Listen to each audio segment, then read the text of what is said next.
왕을 즐겁게 하던 아주 화려한 궁중 드라마가 평범한 사람들의 마을 축제가 됐다? 이게 어떻게 가능했을까요? 오늘은 한 왕국이 사라진 뒤에도 꿋꿋이 살아남은 류큐의 특별한 예술, 쿠미오도리의 이 놀라운 생존 이야기를 한번 파헤쳐 보겠습니다. 궁중 외교극에서 마을 축제로. 네, 이 한 문장이 쿠미오도리가 걸어온 엄청난 여정을 보여주는데요.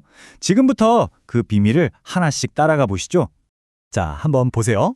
왼쪽은 왕이랑 소수의 엘리트 관료들만 보던 아주 엄격하고 정치적인 목적이 뚜렷했던 예술이었어요. 그런데 오른쪽은 어때요? 그냥 마을 사람들이 다 같이 어울려서 즐기는 아주 활기찬 축제의 한 장면이죠. 언뜻 보면 완전히 다른 세상 이야기 같은데 놀랍게도 이 둘의 뿌리가 같다는 겁니다. 그러니까요. 도대체 어떻게 왕궁의 예술이 마을의 축제가 될 수 있었을까요? 이 극적인 변화의 실마리를 찾으려면 시간을 좀 거슬러 올라가야 합니다. 쿠미오도리가 맨 처음 어떻게 태어났는지 그 시작부터 한번 살펴보겠습니다. 왕국의 외교적 과제. 맞아요. 모든 이야기의 시작에는 필요가 있죠. 쿠미오도리도 그냥 심심해서 만든 예술이 아니라 18세기 류큐 왕국의 생존이 걸린 아주 절박한 문제 속에서 태어났습니다. 당시 류큐 왕국은 작은 섬나라였잖아요. 바로 옆에는 거대한 중국이 있었고요. 이 중국과의 관계를 잘 유지하는 게 그야말로 생존의 문제였던 거죠. 그런데 이 위태로운 외교전에서 류큐가 꺼내든 비장의 무기가 뭐였냐? 바로 예술이었습니다. 당시 류큐의 새로운 왕이 즉위하면요, 중국 황제가 오케이, 인정하는 의미로 책봉사라는 대규모 사절단을 보냈습니다. 근데 진짜 문제는 이분들이 한 번 오면 거의 반년, 6개월 가까이 머물렀다는 거예요. 와, 이 까다로운 VIP 손님들을 계속해서 그것도 아주 수준 높게 접대해야 했으니 왕국 입장에서는 이게 정말 보통 큰일이 아니었겠죠. 그래서 류큐 왕국이 직단의 조치를 내립니다. 아예 이 사절단 접대를 전담하는 공식 직책을 만들어버린 거죠. 그게 바로 오도리 부교. 요즘 말로 하면 문화공연 총감독관 정도 될까요? 나라에서 아예 자리를 만들었다는 건 이걸 얼마나 중요하게 거의 국가 안보 차원에서 다뤘는지 알 수 있는 대목입니다. 새로운 예술의 탄생, 그리고 바로 이 막중한 임무를 맡게 된 초대 오도리 부교가 등장합니다. 이 사람이 바로 류큐의 문화사를 완전히 바꿔놓고 쿠미오도리를 탄생시킨 장본인입니다. 역사가 기억하는 해 바로 1719년입니다. 이때 다마구스쿠 초쿤이라는 인물이 초대 오도리 부교로 임명되면서 류큐 문화에 완전히 새로운 장이 열리게 됩니다. 이 다마구스쿠 초쿤이 정말 대단했던 게 그냥 있는 거 보여주자 이게 아니었어요. 먼저 문제를 정확히 진단했죠. 아, 우리 춤만으로는 저 세련된 사신들 눈높이를 맞출 수 없어. 그리고는 어떻게 했냐? 일본의 노, 가부기 같은 당시 최고 수준의 예술들을 깊이 연구합니다. 그리고 가장 중요한 마지막 단계, 그걸 그냥 베낀 게 아니라 류큐 고유의 신화와 음악에 완벽하게 녹여내서 세상에 없던 완전히 새로운 종합예술을 창조해낸 겁니다. 그렇게 1719년에 처음 선보인 작품이 바로 이 두 편입니다. 하나는 비극적인 복수국, 또 하나는 집착이 사람을 귀신으로 만드는 아주 강렬한 이야기죠. 결과는 어땠을까요? 그야말로 대성공이었습니다. 말은 통하지 않아도 복수나 집착 같은 감정은 누구나 공감하잖아요. 중국 사신들의 마음을 완전히 사로잡았고 바로 여기서 쿠미오도리의 전설이 시작된 겁니다.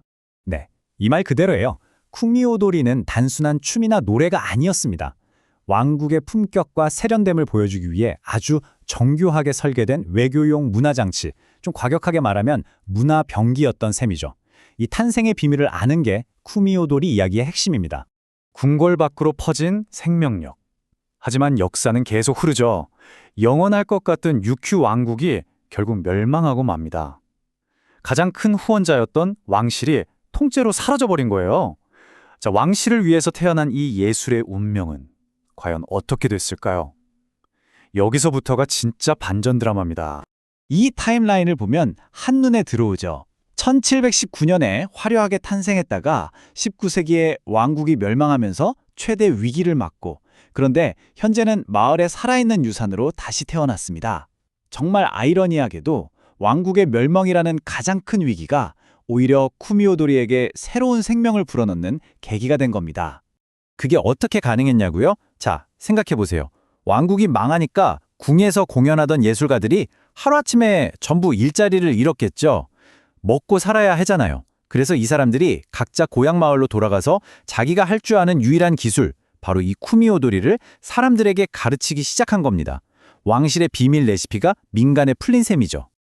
그리고 이 쿠미오도리가 딱 자리 잡은 곳이 있었으니 바로 하치가츠 아소비라는 마을의 큰 수학 축제였습니다.